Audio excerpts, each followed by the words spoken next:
Damn these Biloxi blues, it happens every night. Yeah. And I ain't never met a riverboat dealer that could ever be a friend of mine. Nope. The summer heat never treats me kind, it leaves trouble on my mind. So I'm bidding farewell, putting in my notice, and I'll see you at another time. Sing. This highway does not know my name, and I don't care, no, I don't care.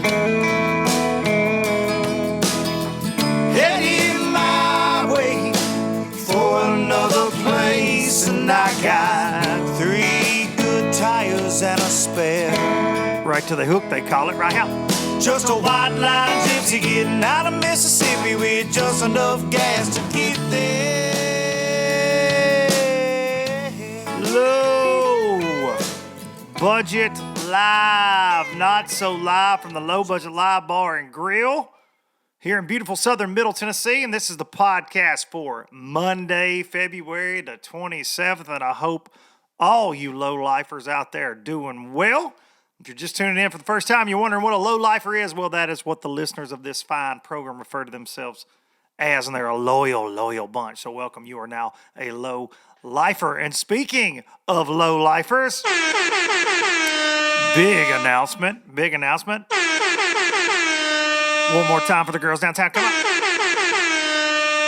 Big announcement. March the 25th at the wonderful Bassmaster Classic on good old Rocky Top there in Knoxville, Tennessee. We are going to be having our shindig. We have the location at The Hill Bar and Grill. The Hill, it's like 200 yards from the convention center, man.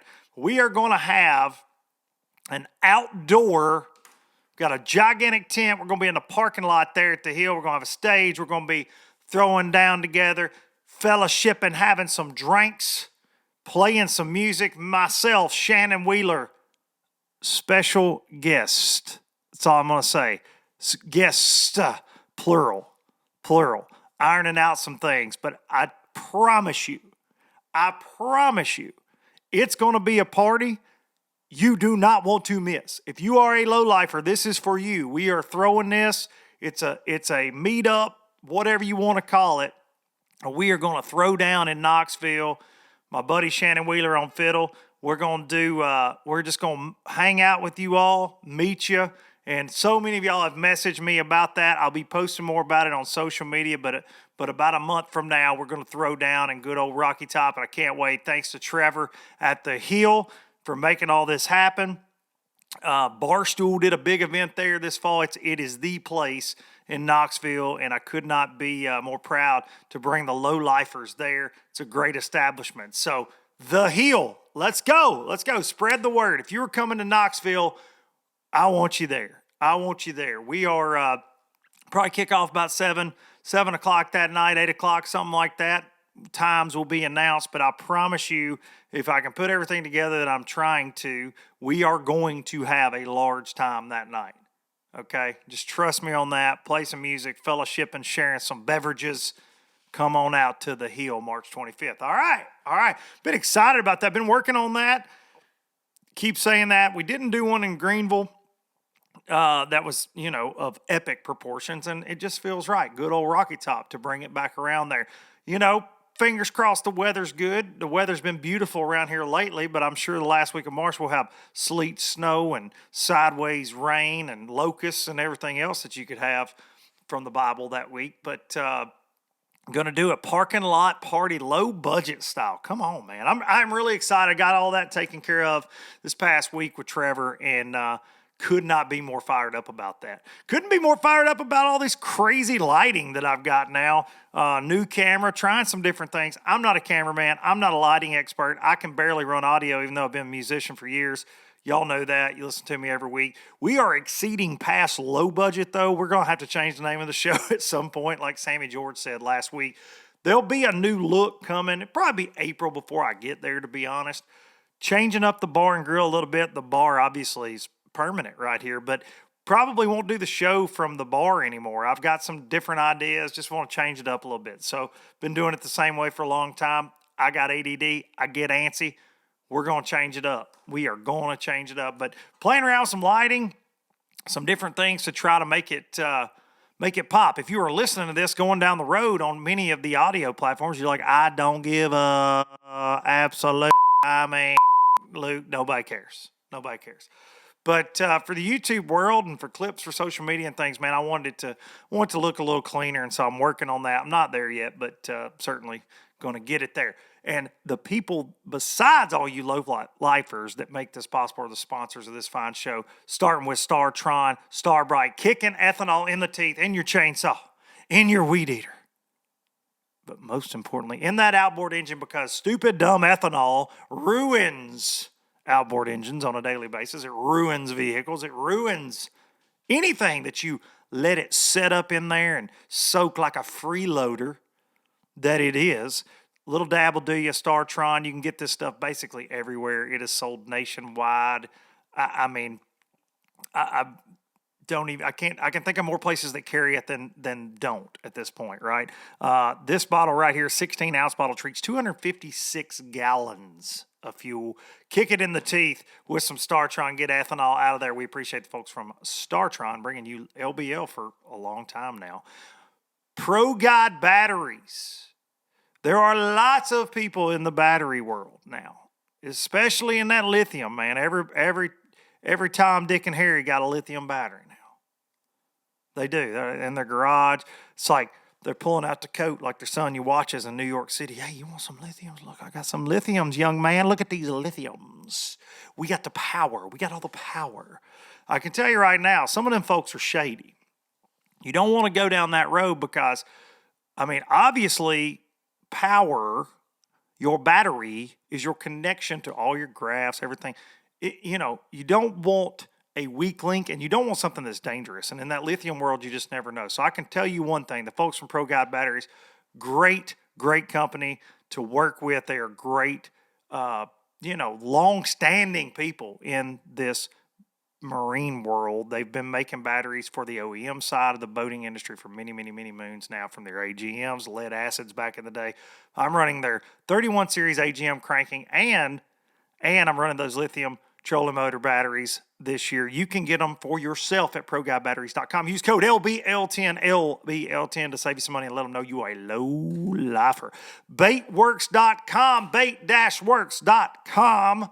That LOB jig, that little trocar hook carrying daggum fish snatcher, available in 6 beautiful colors. The low budget live Luke Duncan LOB jig, I should say. We got a signature on the package. We got a low budget live logo on there, so it's for all you low lifers. Go get it. Go support us.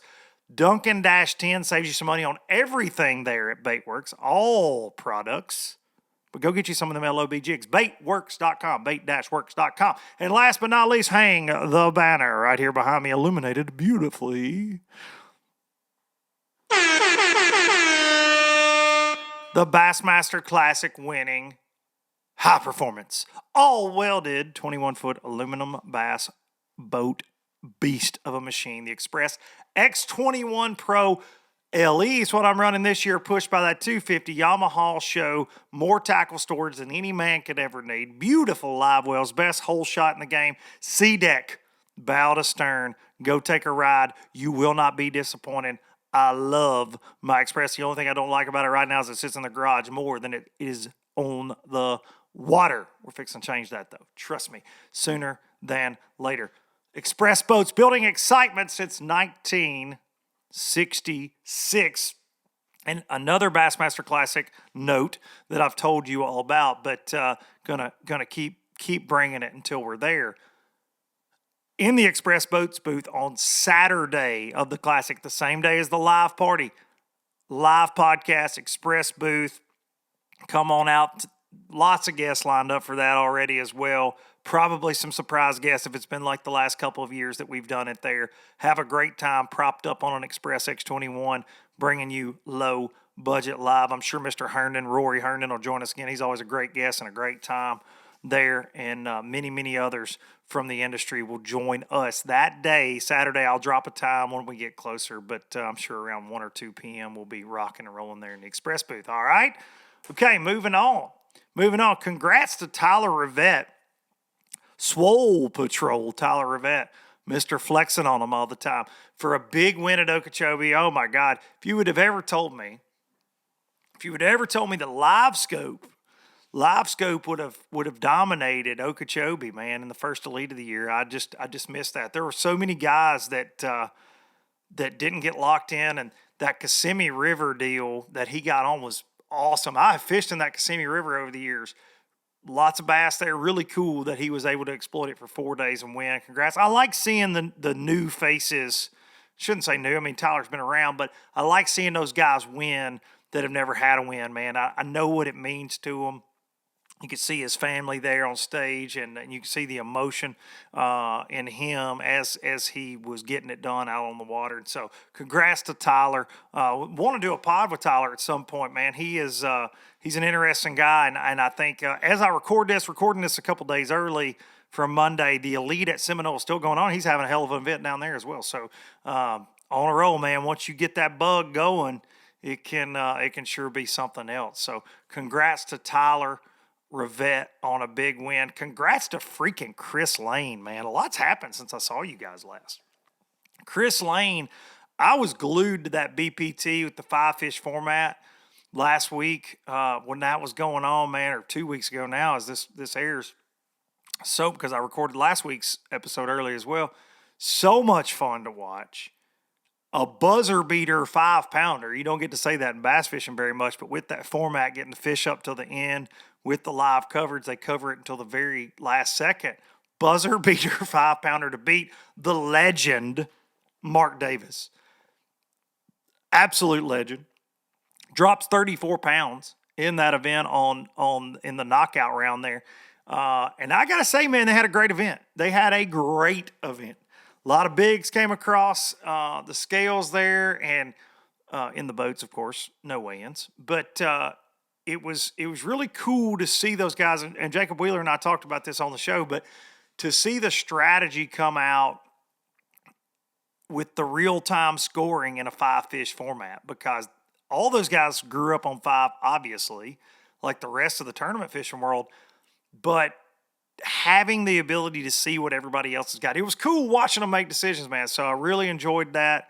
The Toho event, also obviously the Bassmaster Elite event, really enjoyed it too. It was great. A lot of freaking bigs getting caught up shallow, swim jigging around. Like I say all the time, that braid. Yeah! There was a lot of that going on at both the Kissimmee Chain and Okeechobee. But I just wish that, and I've wished this for a long time, that the schedules weren't on top of each other so much in bass fishing. If we could all just figure that out at some point, because it sucks bouncing back and forth. Because I want to watch. I got friends on each, and I love my buddy JT Kenny. I like watching JT, and I love watching my buddy little Ronnie Moore, little Ron, and Zona and Tommy there, and their coverage is just fantastic. So I like watching that, man. I like watching them as much as I can, but when I got to flip back and forth, it's very frustrating for me. So personally, take care of that, leagues.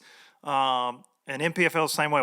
There's all a jumbled up mess all the time for live coverage. That's for sure. It's hard to get the slate clean. That's for sure, where you're not on top of somebody. But I thought that was pretty damn cool moment for Chris there. I've known Chris a minute, and big win for him. First one over there on that with that group of guys. But I loved some of the weights were kind of low because they fall on a cold front. And I saw some comments, well, I guess these guys forgot how to fish for 5. Yeah, they did. They probably did. Mark Davis, 34 pounds. 34 pounds. Some giant stringers. And I would also like to point out that Jacob Wheeler on a buzzer beater by Andy Morgan in the knockout round ended up finishing 11th. First guy out, because Andy caught a 6-pounder with like seconds to go as well. So he still knows how to catch them, y'all, in case you're wondering. It doesn't matter what the format is. But real cool event, man. Real cool event. Loved it. Moving on. I want to say I got to take the triple threat down to down to Miami for the Miami Boat Show. Saw some of you lowlifers down there. Had a good time talking with y'all as I was roaming around the boat show. But then we slid down there to them Florida Keys. And I will just tell you right now, if I come up missing and this show just goes off the air forever, it's because I have relocated and I'm living down there barefoot and broke in the Florida Keys because, damn, I had me a time down there. Had me a time. Also, real quick, before we get into our guest, got a fantastic guest today.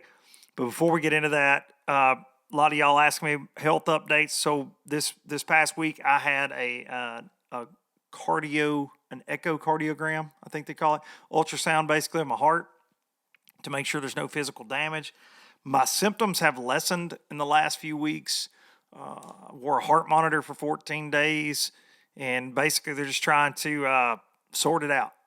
They're still leaning on that post-COVID pericarditis, whatever in the hell that is, and in this new post-COVID world, not sure, but feeling better, man. I'm been trying to eat better, and I'm starting to exercise again. I've been off my game for a while, so just gonna try to get healthier. Just that scared the hell out of me. I'm not gonna lie.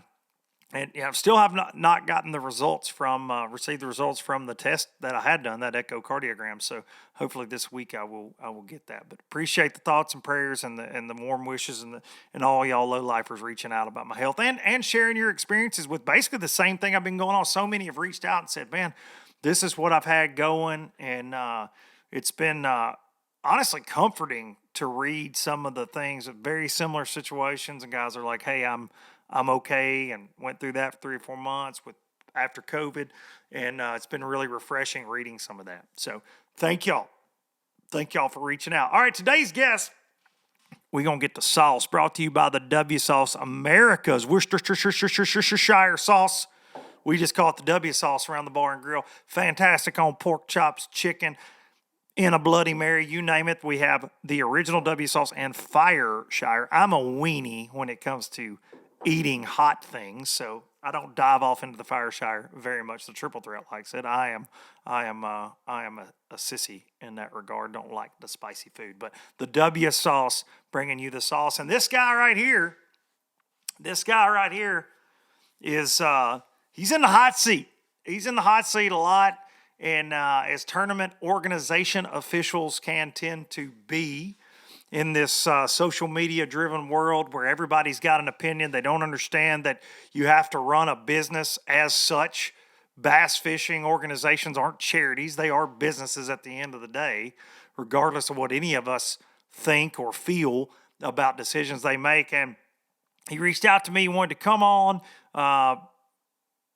to talk about some of the changes to the Bass Nation. Big changes, and I know I got a lot of listeners that are Nation guys out there. It's a really huge foundation for our sport that at just that ground level where it all starts, and those are the weekend warrior freaking nose to the grindstone guys that make this industry tick. And big changes. So ladies and gentlemen, to explain this, we're going to catch up with him about it. Bassmaster's very own Hank Weldon. All right, as promised, here he is, the man with the plan from Bassmaster, Hank Weldon. Hank, I appreciate you coming on, buddy. And I'm excited. I need a LBL hat because I watch all. I feel like I watch everything, man. I'm like the number one fan that you don't realize. So, well, do you need me to sign one? That'll devalue it. Oh yeah, hey, get in the background. Yeah, that's right. Listen, I need you to please text Mac Pangrak and tell him that you need an LBL hat more than a BTL hat. Matt's my buddy. I give him a hard time. Dude, I feel like more than a hat, you've got a target on your back. In the last year a little bit. I think that's fair because every time a press release comes out, we're making some changes. It's like direct quote from Hank in there. And Hank Weldon. They're coming with pitchforks a lot of times. But man, I've applauded a lot of the changes. I had you on about the EQ change. Thought it was great. And now this past week, you guys got a big announcement. This Federation Nation change, Bass Nation. It's changing And you told me a little bit about this idea, which I appreciated. You called last fall and we're kind of, hey, this is what we're kicking around. And I love it. I love it. Yeah.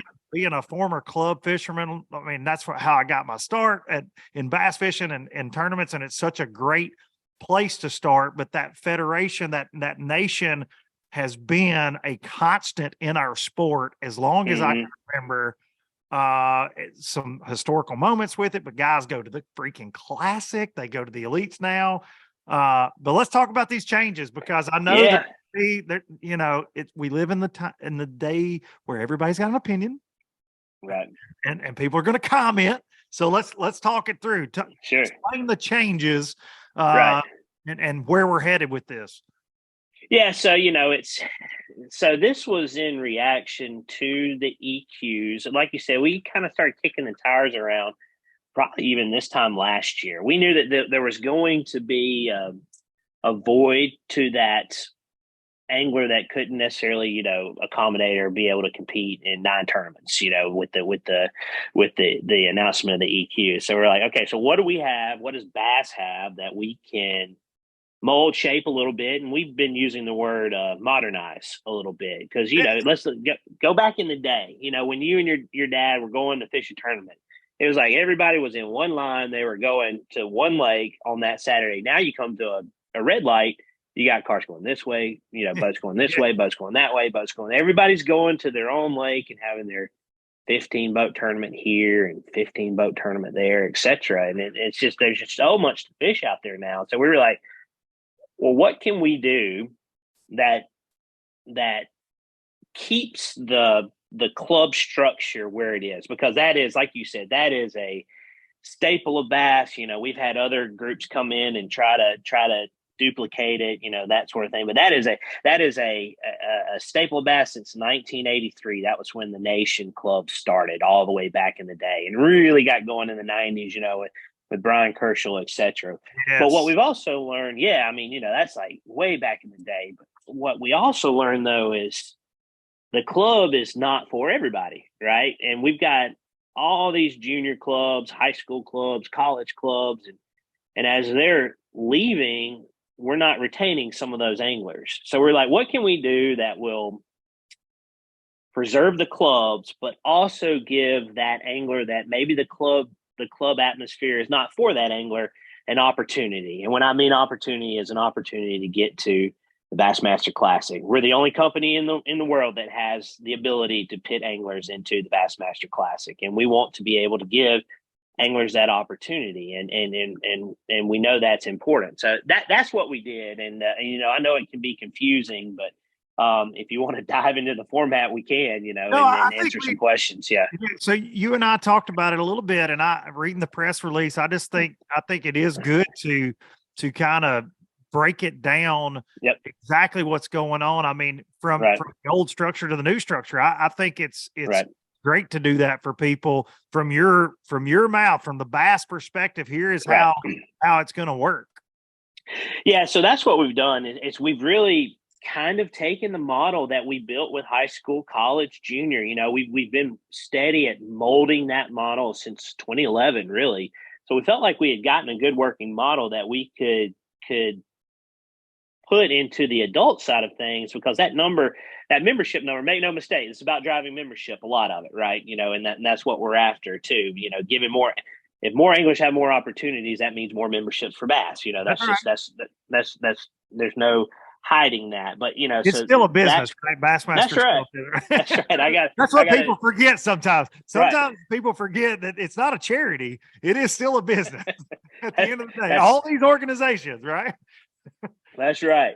So let's take you for an example. So Luke Duncan, you are a member, or you have been a member of a bass club before. Tennessee, Alabama, baby. Tennessee, Alabama Club, Lawrenceburg, Tennessee. There you go. Yep. Still is a vibrant club, still can run their normal things. But here's the difference. So years past and this year, this is the final year of the current format. Your club would fish, I'm guessing y'all would have either fished in Alabama or Tennessee and or both. But you would fish. Yeah. So you would fish in the Tennessee Bass Nation structure.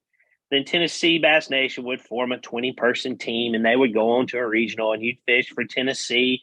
But then also the top angler at that regional, there's 5 of those, would move on to the Bass Nation Championship. So top boater, top co-angler, only 2 people from the state of Tennessee.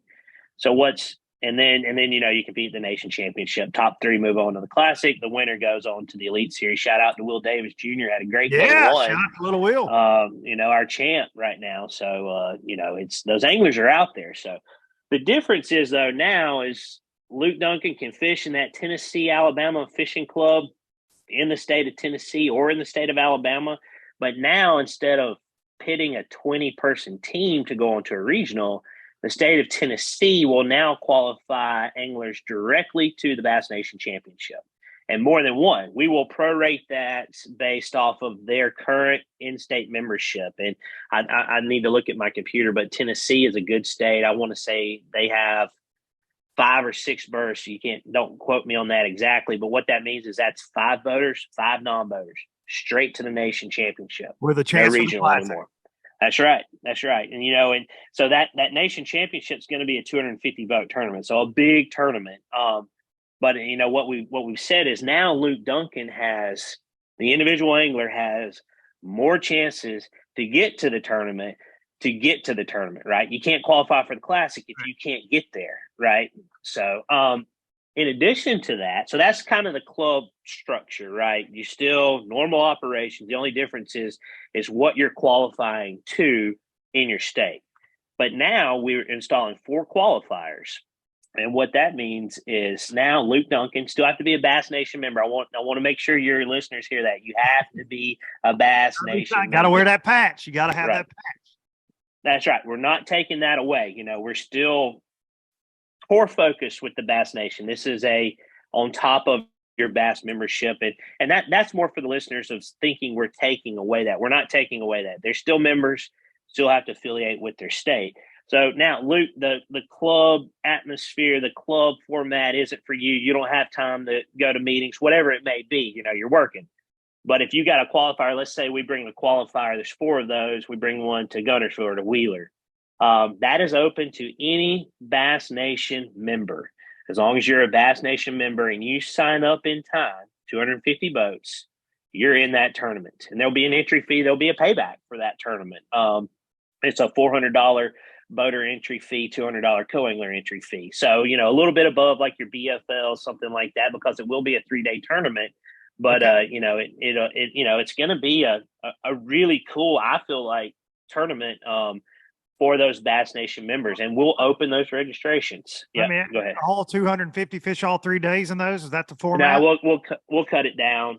We don't know the exact cut yet. We're working with the presidents of the Bass Nations, but probably around 30 boats, something like that. That's cool. Payback 40 to 50 places. So it'll look a lot like some of our other tournaments. Yeah, exactly. Yeah. But with a much cheaper buy-in. And if you finish in the top 20 in those top 20 boaters, top 20 co-anglers, you punch your ticket to the nation championship. So again, everything leading nation championship entry fee free, no entry. And we can't push this yet, but it's, the nation, we've always learned it's not about the money, but the money's nice. Let's not lie about that. Yeah. And it's going to be a good sizable payout for the nation championship, including, nothing we lose in terms of Bassmaster Classic spots, still the top 3.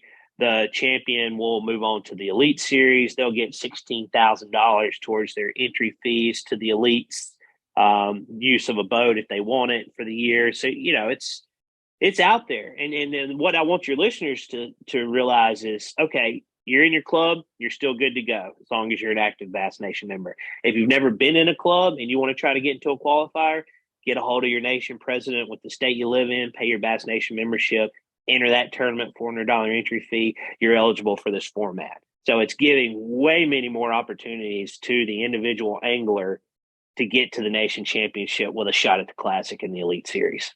To me, if you're listening to this, because we've seen a lot of, I've given a hard time about the working man comments, right? The working man, you took my chance away for the Elites. You took my chance away for the Classic.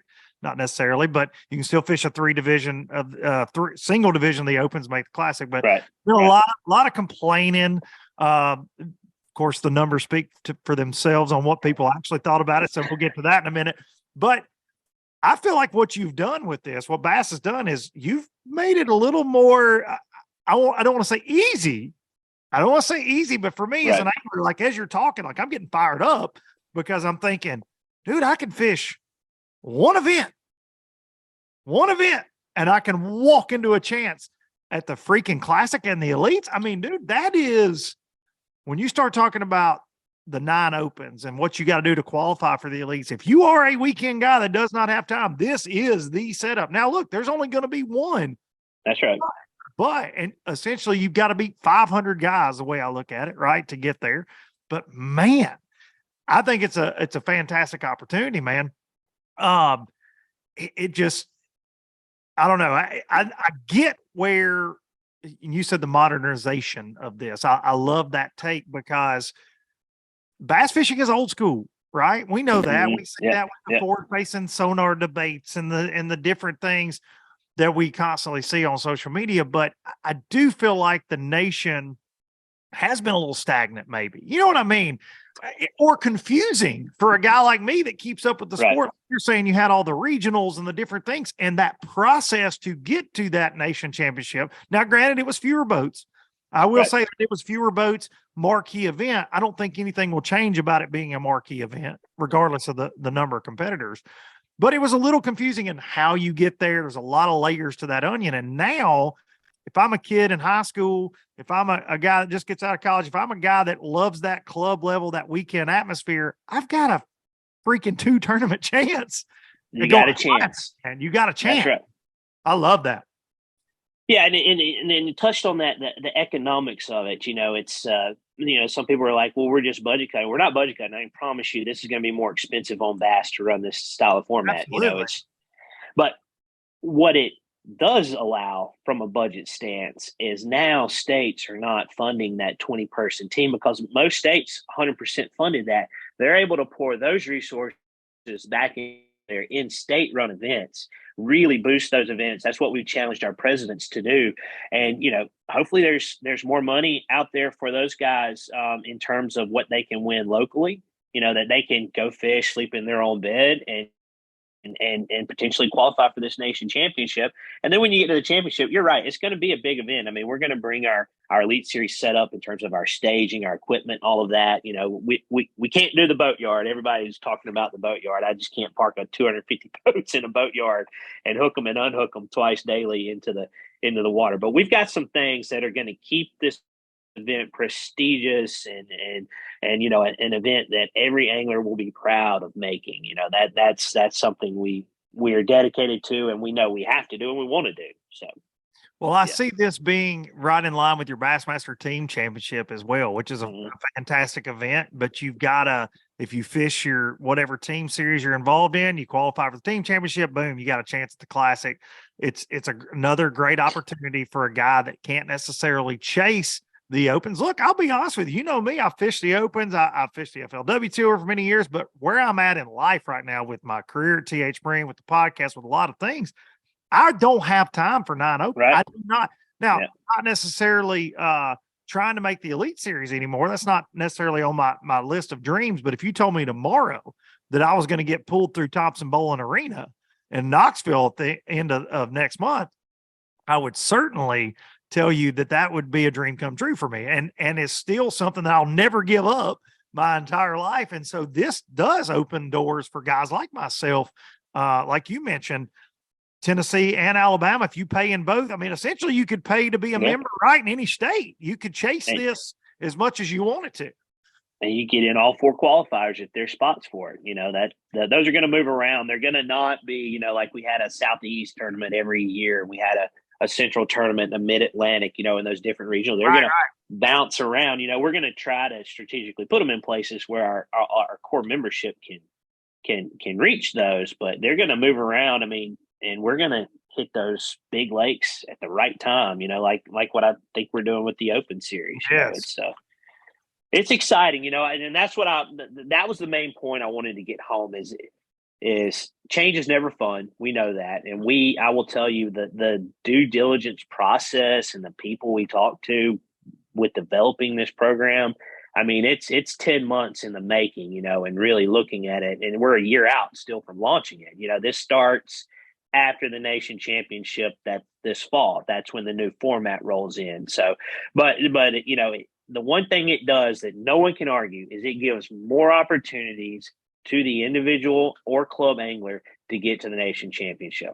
There's no denying that. The door has been opened, and in my opinion, clearly there's great anglers out there. The nation guys have done fantastic before, but the caliber angler just went up again. The level of competition went up at the snap of a finger, in my opinion. So I mean, those guys are great. You know, we've got great anglers, but just by sheer number of averages, it's elevated again. Well, I think that that's actually something I had on my list to talk to you about is overall with the EQs. You're talking about that level of angler. Now going forward, I think obviously it is a gauntlet to get to the Elite Series, regardless whether it was the old format, the new format, whatever the case is. It's very difficult. I talk about on this show all the time. I call the Opens purgatory. You know that. I say it lovingly. You can, but you can get caught in that washing machine of the Opens and look at Sammy George. We talked about him earlier today. One of my best buds. He's been there for so long, and the guy is an Elite Series caliber angler. He is. He can compete at that level. I have no doubt, man, from a young age he could do that. But he's been so close just for one reason or another. But I think with this, the amount of super talented anglers are going to show up in the nation. You better put your big boy pants on if you're going to. I'm telling you, man. Look, the nation has always been, I think, the hardest road to get to the Classic, but just through the hoops that you have to go through and the freaking local talent, regional talent you have to cross to get there. Those guys that make it always earn it, man. They do. And this will just take it up another notch. We're going to see, you'll see a guy, Will Davis. I mean, a guy like Polnick, dude, came through the nation. I mean, it's such a perfect example of it. Right. These guys are ready to compete when they get to the Elite Series. Well, man, I think it's great. I do want to switch gears with you though, like talking about this EQ deal, and we're talking about this level of talent. How crazy is the field from this year? The 9 guys we're going to take to the Elite Series next year. No offense to any other graduating class from the Opens, but I think this year has the potential to be the stoutest we've ever seen. It's going to be intense. You know, we kick off next week. And then when we open Reg, you know, I've got the ticker up and I'm watching as they just start coming in, and they're flowing in. Like when I hit refresh, it's flowing in every 10 seconds. It's 20 more anglers. And I'm like, when's it going to stop? You know, and after about 6 hours, we were sitting on 150 and we were hoping for 100, you know? So you're right. I mean, so, you know, that it's added a lot of stress, obviously, because, you know, you feel a lot of weight on delivering a product that these anglers are committing to. So, but, you know, I will say that I feel like we're going to do that. We've got a lot of cool stuff in store, you know, that what you're going to see is we can't, you know, we're not going to cover it at elite level, but we're going to get right there on the line, you know, on our coverage and giving these anglers. I heard Sam talk about it last week where he said, I can't remember if he said it's easier this year to get sponsors because you're committing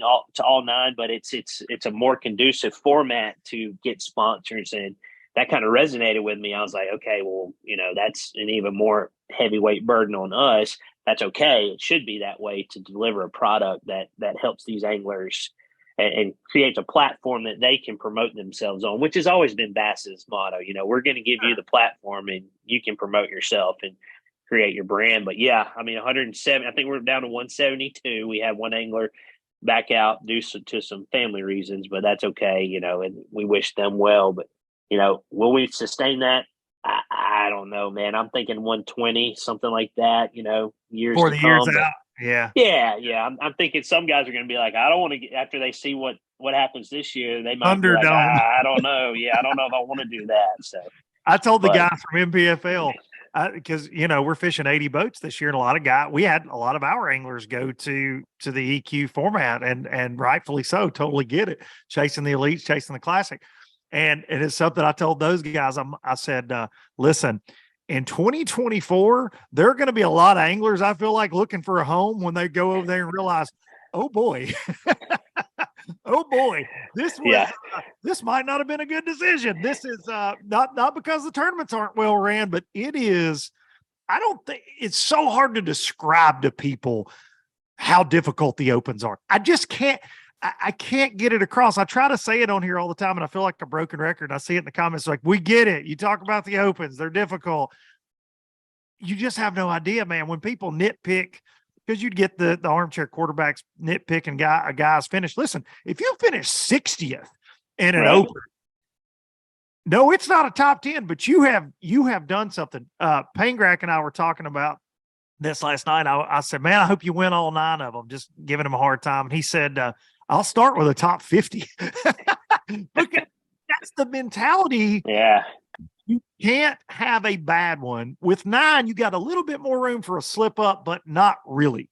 Not with the field you guys have, not with the number of anglers. You have got to catch them at all 9 events. But I think more than anything, what we're headed into this year with your extended coverage you guys are going to do, or the addition of the coverage of the EQs, is the storylines that will come out of the opens this year. If you're a fishing fan, I just think are going to be so prime. We all crave content, right? We're all watching as much as we can and reading articles. Right.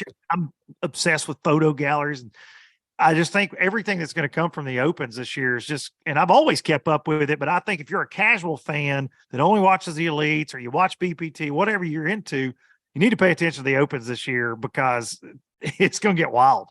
About halfway through, it's going to be interesting to see who's potentially in, potentially out. I can't wait. Yeah, that's when the fun will kick in for me, because that's when people start getting cranky, that kind of stuff. But that's okay. It's all right. It's going to be intense. You're right. So, but that's why I was so excited about the season. We got the off limits. Yes. Loved it. And it's going to keep anglers off. So it's going to be interesting to see how those anglers, they do have a long practice. So, we'll look at that. They get like 5 days right now, or not like, that's what they get. They get 5 days of practice. And during the off limits, they're allowed to talk to people. That's simply designed to keep anglers off 3 weeks at a time and just beating the lakes up. So I'm hoping the lakes perform better, because they just haven't been hammered on for 3 weeks, sometimes 4 weeks. And the new places we're going to, hopefully that's going to level out some angling ability too, and not just anglers fishing on history and they got to figure out something. So we'll see. I'm excited about it. I love the fact that you guys aren't starting till really the first week of March. Like, I think that's forget January and February, man. Let's stop with all that with these tournaments. I mean, I know we got to get them in and all that, but man, that's something. The first year of the MPFL, we started in March. I'm like, yes, it actually started at Eufaula. So I think that, and it was a slugfest. Like, I think that the guys are going to absolutely smash down there. Yeah. I know you're looking at being a Bama boy. Like, that's cool to kick off this new EQ down there. The dogwoods are blooming already. It's weird, man. The yellow pollen is out. And so we're trending like 3 weeks ahead of time. So I would say, even though we're starting early March, it's really almost like a mid-March, early April start. So I'm and there's no like real, we got some rain forecast this week, but it's not any like, going to fall to the 30s. It's going to be like raining in 72 degrees. So those bass ought to be hungry. And we know there's some big ones in Eufaula. No doubt. Well, you see right down the chain what's going on at Seminole with the elite. Of course, we're recording this a couple days early from Monday post date, but fish on the bed, fish dirt shallow. I mean, even in southern Tennessee right now, the water's like 55, which is stupid for the end of February. I know we've got snow coming at some point. It'll probably be about it will happen. I'm sure. We'll say mid-March, in Knoxville, Tennessee, it'll probably snow that week. Don't even say that. We got to look like live there. Come on, we can't have that. I know you got a tournament around low budget live at the Classic. There's a little derby going on too, but that'll probably happen. We won't be able to get up and down the hills of Knoxville because of ice and sleet. I'm fully planning on that happening. We always said, if you want to break a drought or, cool it off or whatever, bring a bass tournament in. We'll be happy to do it for you. Never fails. Never FLW fails. FLW stood for freaking lousy weather. Trust me. Trust me. Yep. Some of the most miserable days of my life were fishing FLW tour events. Like, what? Why are we doing this? Why are we here today? I know, man. I'm telling you, it's and that March time frame in the South, like especially in Tennessee, the weather is so volatile. You could have tornadoes, or you could have frostbite on your sunburn. I mean, you never know what could happen from day to day. But I do applaud you guys for moving it later in the month. I think that'll give you a better shot at potentially having better weather there instead of right at the first of the month. But we'll see. It was 80 degrees at my house yesterday in Southern Tennessee, so who knows? But I think you guys will. You're going to smash at Eufaula. What event for you, Eufaula, Alabama? What event are you looking forward to the most? We might have already talked about this before, but which event are you most excited about on that schedule? That's a good question. I feel like each lake has some things that I'm looking forward to, right? And Eufaula just starting out the gate and how big of a fish are we going to catch? But I mean, look at Toledo Bend. We go to Toledo Bend 4 weeks later, and they just caught a 15-pounder there. Dude, that's what I was going to say. I keep up with Toledo Bend has like not a share lunker deal, but something similar, like a lunker club or whatever. I keep up with it on Facebook. And the last like 3 weeks, it's like 10, 11, 12, 10, 11, 12. Yeah. Kicking them out this year, man. Yeah, they smashed them at that Bass Champs event. I would, if I had to pick a lake, I would probably say Bugs Island, just because of the history and the layoff we've had there. I mean, we haven't been there since like 98, and I think it was a top 100 or whatever we had back then, maybe an invitational, something like that. But it, I don't know why we haven't been. There's such a big lake, and I'm curious about that one. That one's got the intrigue for me. In 98, I think David Wharton won that tournament. I believe it was an invitational. Gerald Beck called him Swindle. I remember that because I can remember the TNN show of that. I used to have it on, and Gerald wearing his vest with all of his sponsors on it, skipping like the redneck he is. That one's going to be interesting. Waddington, they'll absolutely hammer them. The interesting thing about Waddington though is we're not letting them go into the lake. So it's spoiler alert for anybody who doesn't know that yet. They're not doing that. Ozark's going to be top water. Watts Bar is going to be by far the toughest fishing. They'll say Watts Dar. So, but we've seen those tough fisheries. I mean, you look at like Red River last year, or I'm trying to think of like Chesapeake Bay, how tight it makes it. So I love those the most, honestly. The slugfest are cool, that's great, but I think you have to earn it, especially in the fall. Right. That's something I've always loved about the Opens. You compete in the fall. It's kind of like that Nation Championship as well. It's decided in the fall. I love that because it brings it out, man. You've got to step up. There'll be some sweating going on that one for sure. Oh, no doubt about it. And I joke about Watts Gar. Watts Bar is one of the most, and has been one of the most fantastic fisheries in the state for the past several years. Don't know what's going on there. There is something, even in the spring last year, some of the weights were just off, but it seems like they're still catching big ones there. I mean, we had 1/7 weight in during the MPFL there in May. Right. I mean, a lot of good fish. Are you guys going to let them lock, or are they on Watts Bar? They're locked to Watts Bar. Yep. It's a lot of water there, and a lot of water. But we've seen chick get tough that time of year too. It's just it just gets tough. Where you live gets tough. Where I live gets tough. You get past about August, September, you're just in for it. Like you'll see some days in there that are okay, but you know what you're getting into. It's like Smith, like all the dude. It's brutal. Yep. Like it's grind time because they're just moving and it's it's crazy. So we were talking about Little Will Davis leading the first day at Seminole as we record this. It's day 2. What kind of sense of pride do you get when a guy from the Opens or a guy from the Nation does well? Yeah. I mean, like Latuso last week at Okeechobee, I'm like, man. And I just think about it's just such about everything happening when, especially people probably quickly got forgot. In, right? Barely if got you didn't catch that 32-pound bag at Rayburn on day 2, he's not in the elites, and James Niggemeyer is. Those are those stories. Not to jump back on that side rail, but that we're going to be following all year. That's just going to be crazy. But yeah, I mean, super proud for Will, and You know, the kid's a hammer. Being from Alabama, we know, and he's from close to where I grew up. He's from Sylacauga. I'm from Wetumpka, and that's right in between Lay Lake and Lake Martin. So I've been around the Davis crew for a long, long time, and you know, if he could get there, he'd be able to compete. So hopefully, he has a good tournament. I mean, he's in good position right now. So yeah, it should be interesting.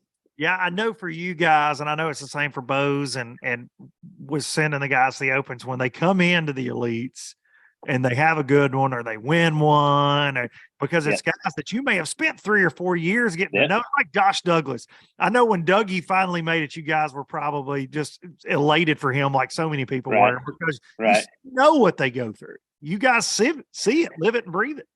You do. It's kind of like almost a finality of their story, right? It's the oh man, you know, when you're going through it, you don't know how the story's going to end, and then when they finally get there, you're like, yep, that was a good ending, you know. Or sometimes when they don't get there, you're kind of like, yep, that was a good ending, because you just need to hang it up, man. I hate to say that, but sometimes that's just like, that's how it is. I mean, I couldn't do it, you know. It's just sometimes people are, yeah.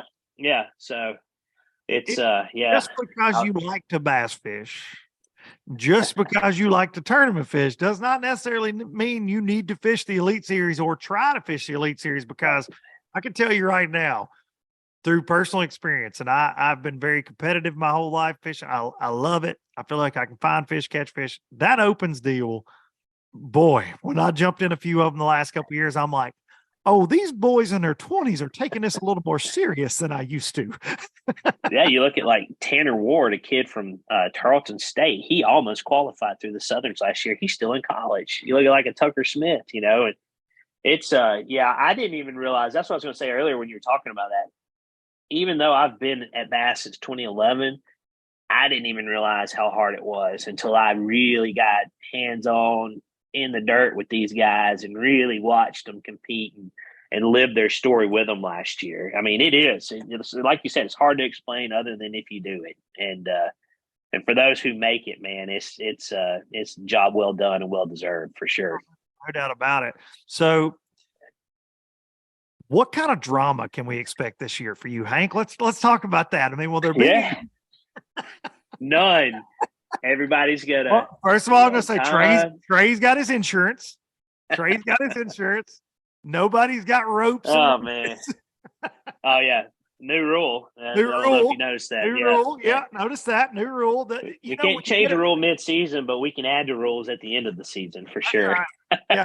Those rules, when you get it named after you, those are the. I used to joke about the Scott Martin rules in FLW, because he was always just like ahead of the curve, and it's like, oh, by the way, Roland was that way with bass too, right? Like, oh, we can't do that. Yeah. What was it? The jet boat thing. With rolling time, and it was like, oh, can't do that anymore. That's a rolling rule. You know? If you go, you can really especially we notice it because we know the history of it. But if you go and look in our rules and you see like something that is not out of place, but almost seems like it was like put in this specific spot, there's usually a reason and an angler behind why we did that, right? And so we've been crafting them since 1967. So it's one of those things that. Go back to even Ray Scott. He always said, these are your rules for the season. They may change next year, but we're not going to change them mid-season. And I think most your main tournament organizations operate that way. But drama for me, golly, I don't know, none. Everybody's going to read all the rules. They're going to know the rules. They're going to be on time. They're going to do what they're supposed to do, right? You'll have drama at all 9. You know that. There will be drama. Somebody don't have a fishing license. Somebody don't have insurance, Trey Swindle, if you're listening. And I know you still feel bad about that one. That was awful. Breaker. I've had some calls, and that one was probably still to this day, and I hope it stays that way. It wasn't a tough call, and I know Trey knows that, but it was a hard call. You know, it was tough. Right. You know, would have done it to anybody, KVD, whoever, you know. Yeah, it's black and white, right? The rules have to be. But then there is that human element that comes into it with a guy like you. You're a good guy. And you feel for somebody like Trey, man. You know what he puts into it. Good kid. And he legitimately had a chance to go to the Classic. What I love being one of his friends in life, and somebody, he's like my nephew, so I tell him all the time. He's like, Well, he's the same age as my stepdaughter, so it's weird that we hang out, to be honest. But I give him a lot of crap. But the insurance thing has become such a great joke for us to pester him about, and he's good with it now.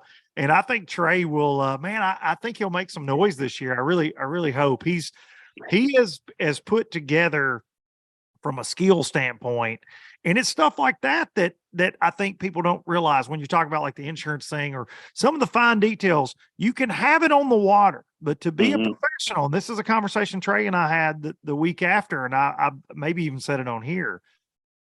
You have to pay attention to everything.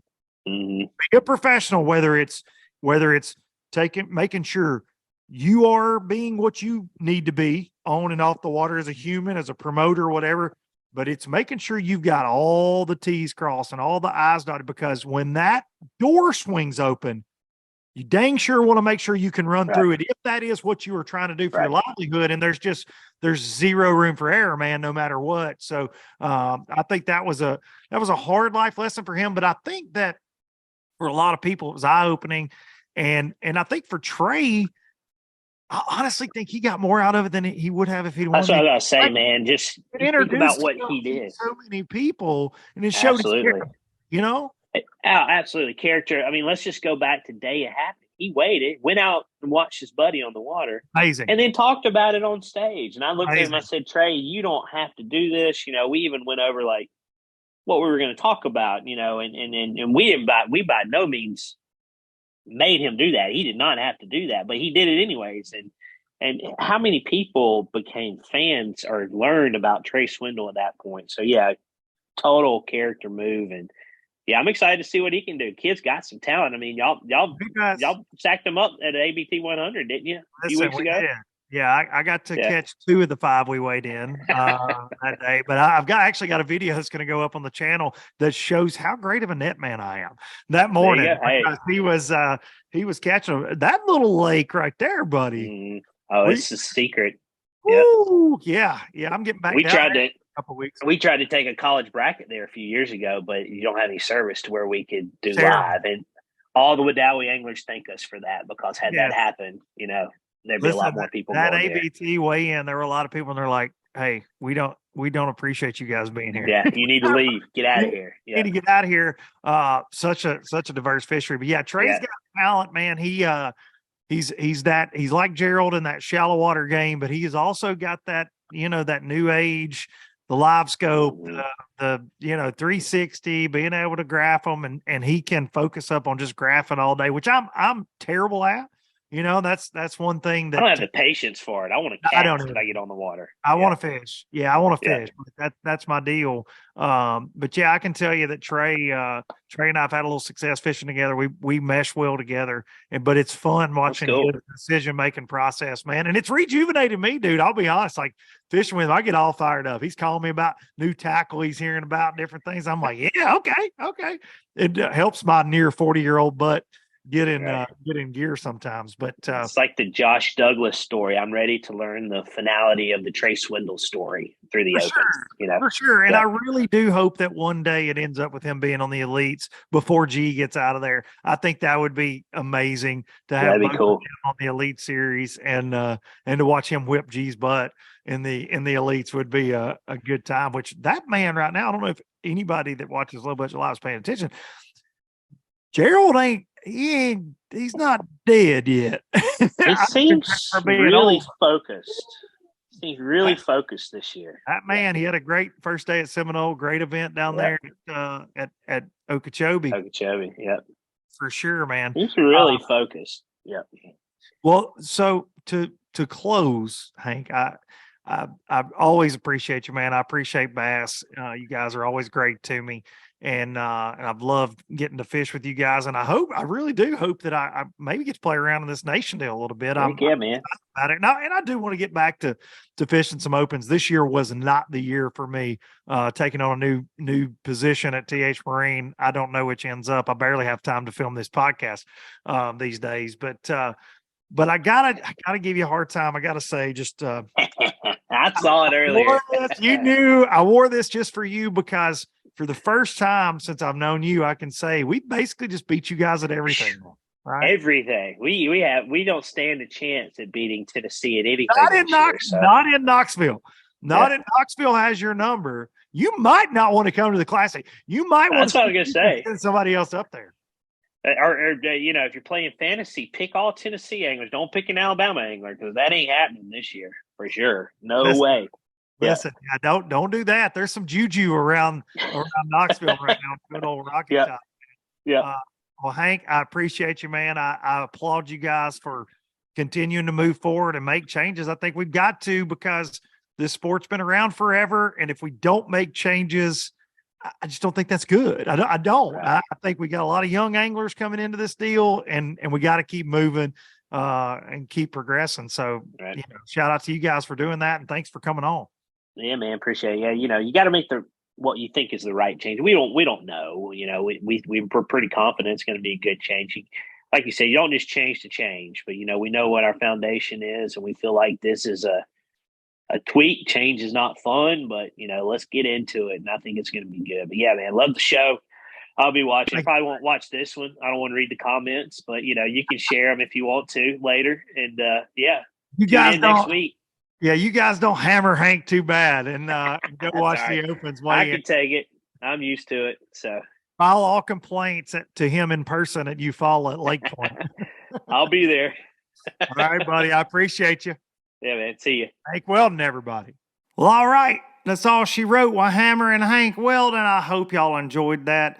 He is he's a great guy, man. He's got his work cut out for him at times. I know, dealing with 250 whiny pro fishermen like myself, a lot of the times in those Opens, I know it gets to be a headache, and the decisions can be tough that you have to make at times, and you throw 250 co-anglers in there as well, 500 at each tournament. He does not have an easy job, and I appreciate him coming on to explain that, because I know there's been a lot of questions, and I do, like I told him there, I do feel like it's a gigantic positive for bass and for the nation, man. I do. I think you're going to get more people involved, and it's just it's like he said, modernizing where everything's headed. So I think it's all good. I think it's all good. Hope y'all enjoyed that. Thanks for tuning in, you bunch of low-lifers. I appreciate each and every one of you every single week, man. I do, from the bottom of my having to get ultrasounded heart.